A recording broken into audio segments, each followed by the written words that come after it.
brainstorming a game activity.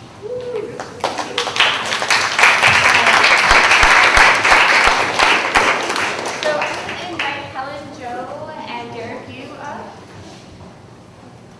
So Garrett Hugh is an artist and game designer, and Helen Joe is a comic book and illustrator. And they're going to help visualize. It'll be great if you guys could suggest themes or ideas for that you want to see as games, and we're going to brainstorm those ideas. So yeah, we're in an Asian American Film Festival, and like this is the first year that we have a games panel. So we thought, why not sort of have an improv game design with the audience, and sort of go through the early stages of what designing a game might look like. It's a wide open brainstorm, so themes that you think would be interesting in a game that's about, the Asian American experience, or really any of the themes that you can see represented here at the festival, or specific types of games, like if there's another game that that you think would be like really interesting to do on a theme, toss that in there too, and then we'll sort of collect it all and see what we come up with together.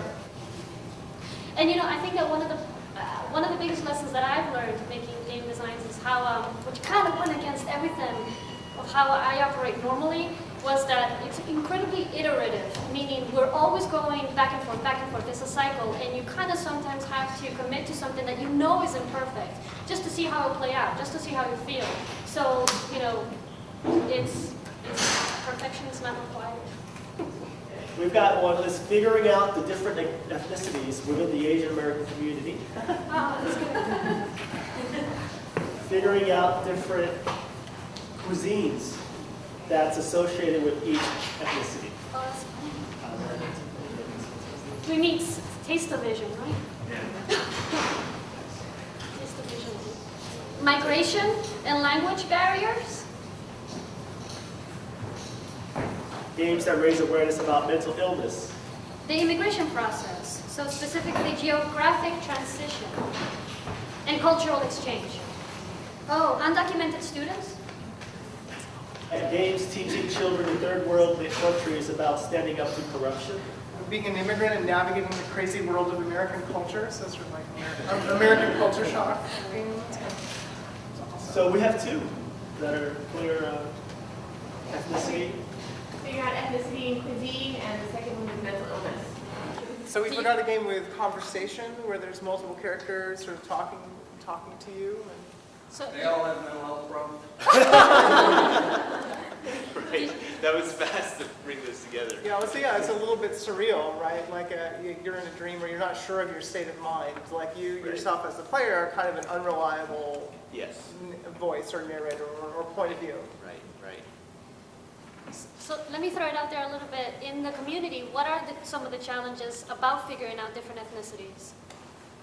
Or what are some of the situations where that becomes either an interesting challenge, a funny challenge, or or one that's more weighty and problematic? Your parents are from different backgrounds. Some like identity, like one's identity. Well, you have two different backgrounds, maybe a third where you live is different from where your parents are from. Multiracial. So it's also a historical conflict, like say first like Korean and Japanese, but then you have both, Korean, Japanese, and Japanese Korean. So. right.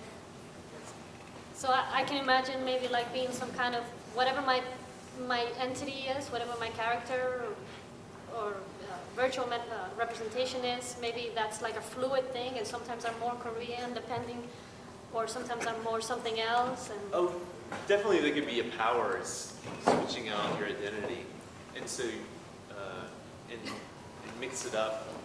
Your apparent identity to people.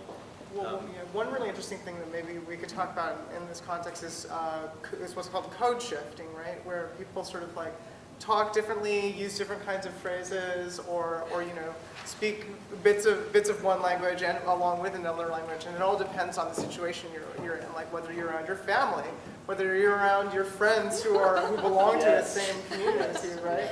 And so that could be like actually a game mechanic in the game, that you're sort of like changing how you communicate or how you present yourself. But in the cuisine part, you could always use like animals that are, kind of ingested or used in different ethnicities. Right, yeah, sure. like rhinoceros horn Or yeah, or like different stuff people's like that. reactions to those Right, right. ingredients, right? Because each one Shark has- fin soup, very Exactly. controversial right now. Yeah, so you can use different. So like for you, it looks one certain way, and for others, it looks like, yeah.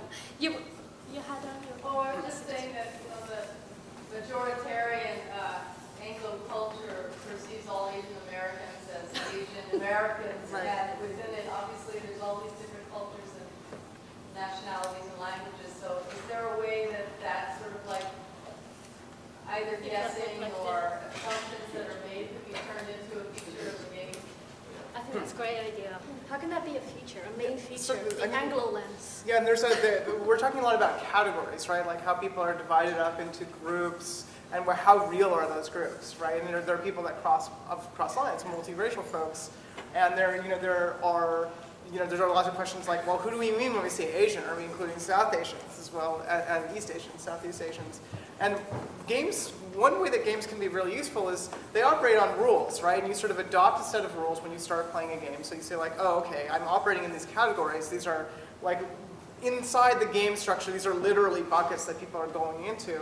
But then as a game becomes more complex and you go deeper into it, what often happens is you find out like, oh, we took that rule and changed it. Like, oh, when you jump on top of that pipe, you know, it's not just something that you can jump on and have Mario jump on to get to a higher place. Oh, suddenly there's like a flower coming out of it that's trying to eat you. Or you can actually, do something different. You can go down the pipe in some cases too. So like the rules change on you and they force you to like adopt a slightly more complex view of the world, whether it's a level of Super Mario Brothers, or in this case, it's like, maybe you figure out through playing the game that these categories get mixed up and slip in different ways and become vague and people move between them and maybe they break down completely, but then they come back together because they're useful for some purposes, right? Like we're here at this film festival and it's an Asian American film festival, so in this case, maybe it's actually a great thing that, everyone can come together in one space as like an Asian American community that encompasses a lot of different subcategories. How do we get the food involved? Are there stereotypes about people's Yeah. foods? I mean, I know there's lots of things that I'm not acquainted with that maybe eat in different parts of Asia, like I have friends who eat fertile duck eggs, I think they are. Yeah. There's like, there's lots of things like that, right? That's why I had the birthday party in there, but offer you. But maybe the game is that you don't know anything about your character. You can't see yourself, and you're trying to figure out what, I guess, identity you are based on how people are racist towards you. But it's subtle. It's not like they say anything direct, but the kind of food they offer you and maybe the assumptions they make about you. And then in the game is to figure out if correctly that I'm, this or that. And the harder levels are about like, oh, you actually have a multiracial identity, and like you have a brother who's adopted, who's not associated as you. And Following that theme, I went to a diversity training once where you were given a stereotypic label on put on your back. And then, exactly as you were saying, you had to figure out who you were by the stereotypic responses. And people were assigned the responsibility of being racist towards you. Which is more interesting because that puts an incredible onus on how, like, to play the game and to pretend to be racist. Like, what do I come up with? Yeah. It sounds like an episode of The Office. Right. I think we got a game here. Well, I just thought when we said games and food, I thought it'd be really cool if there was a game with real food. Like, I'm actually thinking of an application that's like a cooking application, but it knows all the grocery stores around your neighborhood, and it gives you these crazy recipes that are like a mix of like Mongolian, Austrian food, and you've got to like combine different ingredients from these different cultures into like this recipe, and then actually go home and cook it. Like a treasure hunt. Yeah, it's like a food, but yeah, I like the idea that you're actually eating somehow at the end of this game. There's real food involved. Yeah, that's Someone had, you had your hand up a while. Oh, yeah, I was just going to say one of the other things which that we've done is having different metrics for success. So for example, you might gain individuality points when you lose social points, because sometimes that is a benefit to be like, oh, well, I was socially excluded, so I did my own thing.